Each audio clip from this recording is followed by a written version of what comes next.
I want to cover 3 questions and then see where the debate will take us on this, and I'm of course very interested to hear the other views here on the panel. The first question is, what are we to make of the G20, which is a pretty new and recent innovation of global governance? What do we think of it? What are the advantages and the disadvantages?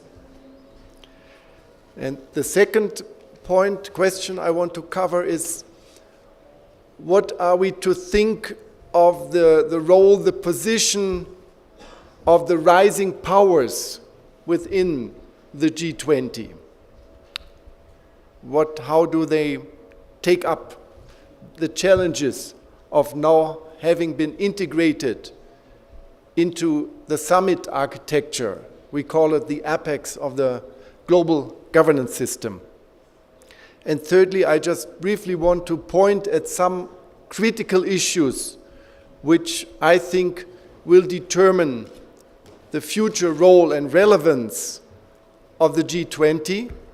And here, of course, in a democratic global world and world society, the voice of civil society, of NGOs, is urgently needed, because we cannot let these things move forward and be driven solely by the interests and the perspectives of the participating governments. And especially now, as Mexico is getting ready to take over the presidency of the G20 at the end of next week, at the end of the Cannes summit in France, of course you have a special role here also to play in this process.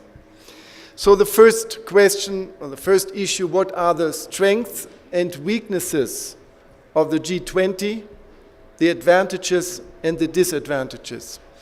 I will not go much into the history. I think at this point it's just sufficient to indicate that the G20, at the level of the finance ministers and the governors of the central banks, was created at the urging or at the initiative of the G8, or basically the G7 finance ministers in the year 1999, as a response to the financial crisis at that time, which mostly affected Asia, Southeast Asia, and then partly Argentina and Russia. So when we had this big global financial crisis in 2007, then, as we heard yesterday at the conference from a French scholar, apparently the French President Sarkozy convinced US President Bush at that time that he should use the existing structure of the G20 at level of finance ministers to elevate it to the leaders level, where then the heads of state and government from these countries would be called in. So there was no plan, no design, no concept what would be the criteria and which countries should be selected to this body. But that's real life politics. In a situation of crisis and urgency, you just pick something which you think is an appropriate tool and body to serve the purposes of crisis management. So I think this more or less went off well, and everybody is now sort of looking at the G20 as the new forum of global authority, where a lot of dialogue, exchange of perspectives, and of the search for consensus takes place. Of course, the G20 is completely informal. It has no mandate, no charter. It has no secretariat. It has no formalized link to any other multilateral organization. So it's a self-selected body acting on its own behalf, on foremost serving the interests of the nation states and their governments, which are members of this exclusive club. So, of course, it is very easy, and I think we will hear a lot tonight. It's very easy sort of to come out with a very confrontational position towards the G20. It's illegitimate, it's not representative, and it's not transparent, it's not accountable to the world society. These are all valid and very important arguments.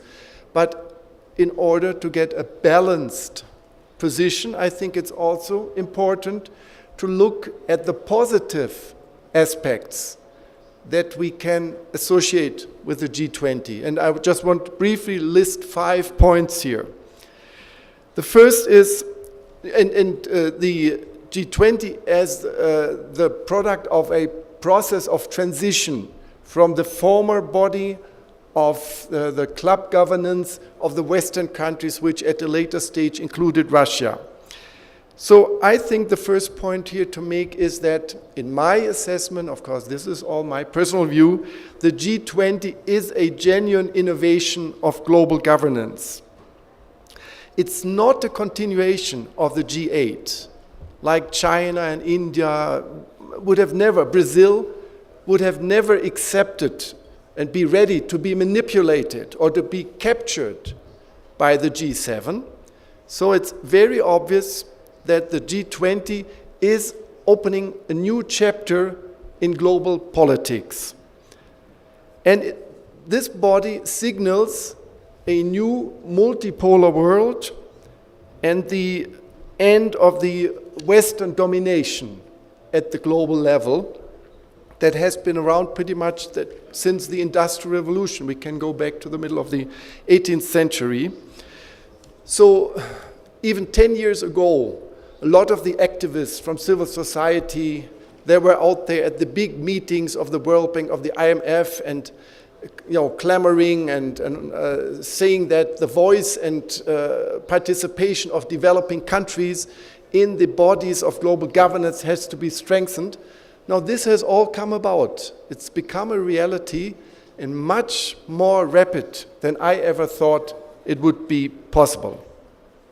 Second point, positive aspect, through the G20 we have a democratization of the summit architecture.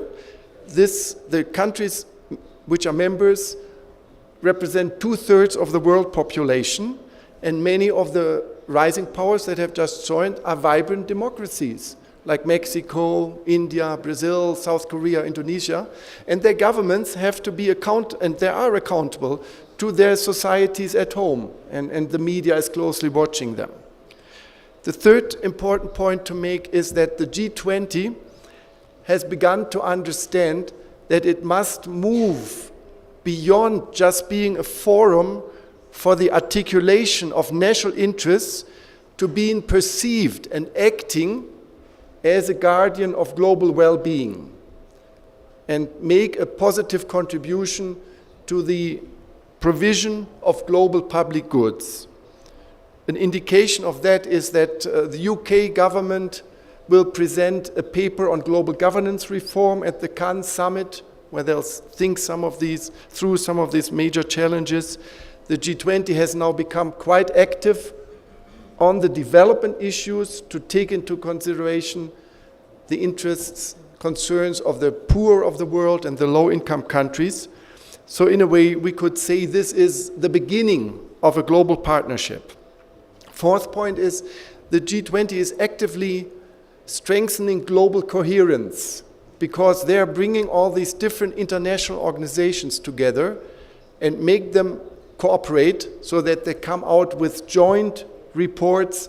And in this one really has to see that UN organizations, which in power terms don't have much influence on global politics, they are being promoted by the rising powers in the G20. The fifth point here is that the G20 is slowly beginning to open up to non-state actors. They are beginning to have civil society dialogues, whatever you think, whatever may come out of it, and they're turning to this instrument of celebrity diplomacy, so that Bill Gates will present a big report on development financing at the Cannes summit next week. So just that you don't get a wrong impression of my position, I see these all as possibilities and as promises. The identity of the G20 still is very much in flux, and we have to see how this will all work out and what decisions the governments will make to shape the future and the mandate of that body. This, to a large extent, will depend on the position of rising powers. With this, I get to my next question. And here, I think I have personally a sort of ambivalent assessment. Of course, it is very positive that these countries, including Mexico, now have become part of the summit architecture of that, what they call the premier body of policy coordination, at least in regard to the global economic issues. And here really this, as I indicated before, this is really the end of the Western dominance, also at the ideological level. The Western model, Western values, norms, concepts no longer dominate the global discourse on future developments. The experiences of developing countries are acknowledged and being considered, and this opens and expands the policy spaces for developing countries to choose their own path according to their own priorities and values and the desires of the population. And rising countries do have a clear influence in the G20. I mean, they're not sort of toys there that are being played around with by the Western countries. At the same time, we also have to see that there is a certain risk here involved, because as we see from the documents, there is a tendency that governments of the rising powers are still very much oriented towards the conventional, traditional pattern of economic growth. Growth will solve any problem we have. And this whole idea about sustainable development, to live within the planetary boundaries and to put social equity and justice also in the center of the agenda of global policy making, this is really not so clear in the way that rising powers make their presence felt. And we have several indications for that. We can look at the documents and how the language on environmental and social standards, for example, is being softened by the rising powers. Or you can take the touchy issue of energy subsidies, that we all know that if we want to have a green transformation towards global sustainable development, we have to target energy subsidies of fossil fuels, I should say, and I would include nuclear here. And the developing countries are very reluctant to move in that. 2 weeks ago, I spent some time in Indonesia, and there we were told 20% of the natural budget goes to fossil fuel subsidies, to, for fuel for the car, and nobody dares to touch it because, you will immediately lose the next election. You will ruin the future of your political party if you go there. Yeah. So with this, I come to my final point. And what are the issues to watch out for and to take a position? I think we have to have a very broad debate on to the extent to which we think that the G20 should be formalized, like have a mandate, a charter, a clear decision on the membership, a secretariat. There are advantages and disadvantages to this. I think we'll talk a lot about this. We have to see how this body will interact with the United Nations system, a key issue for legitimacy and finally also for effectiveness. And then, of course, we will have to see how, at the end, as the identity of the G20 becomes more solidified, to what extent they will really become constructive actors for global well-being and in the provision of global public goods.